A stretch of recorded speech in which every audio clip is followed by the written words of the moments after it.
Hi there, SavvyFroxty here today to explain why drag clicking is so beloved by bridgers and the other clicking methods are basically trash.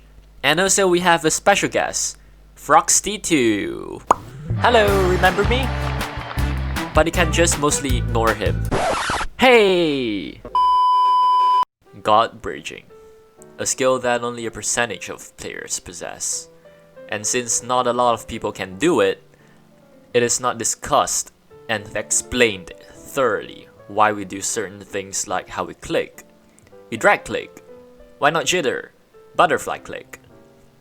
In this video, I'll show you some graphs and compare so you can get a better image of what I say. Now, drag clicking, or more precisely, short drag clicking, is the best clicking method for God bridging and other fancy bridges like Moonwalk or Brizzly. The reason is it is perfectly optimized for bridging. Why? Because you don't spam your clicks throughout the bridging, and also it is not tiring to click. Let's see why not spamming clicks throughout the bridging process will benefit bridgers. This right here is a graph of jitter or butterfly clicking to bridge. The yellow line signifies clicks, the red area is the time frame of placing a block, and any clicks that are outside of the red area are wasted clicks, as you can't place any blocks when you're not at the edge, and clicks that are just a little off timing are also not going to be placed, and you can tell by those that are just outside of the red zone. And this graph on the bottom is drag clicking. As you can see, the clicks are grouped together when clicking is necessary, and not only that, the clicks are more denser together, making it more likely for at least a click to be in the acceptable time frame of placing the block to continue the bridge, which is the red zone. Those are the two vital arguments of why drag clicking is much better for bridging. Now let's talk about why some bridges are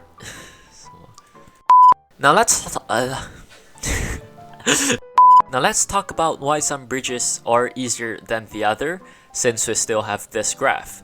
An example would be Brizzly is easier than Moonwalk, and Moonwalk is easier than God bridging. Why? The reason is the slower you are, the red zone will actually be bigger because you're walking very slowly and you have more time at the edge, and automatically you will have a lot more time to place the block, thus expanding the rate time frame. The bigger time frame means the timing can be a little more loose, since it's easier to get a click in the time frame. And that is the general and provable rule of rating difficulties for different bridging methods. Why do I say provable? Because that is a fact. Now, the next factor to be counted together with the last two rate bridging methods is more dependent on different players' agility. For example, tally bridging requires you to jump off the edge and turn to the back to drag click.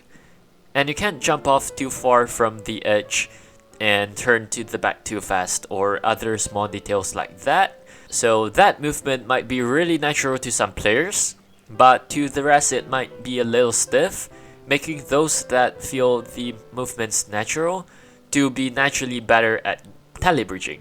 Same thing with bridges like aim reset God bridging, Brizzly with the strafes, and so on. So that means bridging method cannot be 100% scientifically rated, but because we're using 50% scientific and 50% based on the majority's agility, the difficulty rating is still pretty accurate. So those are the things that I want to talk about.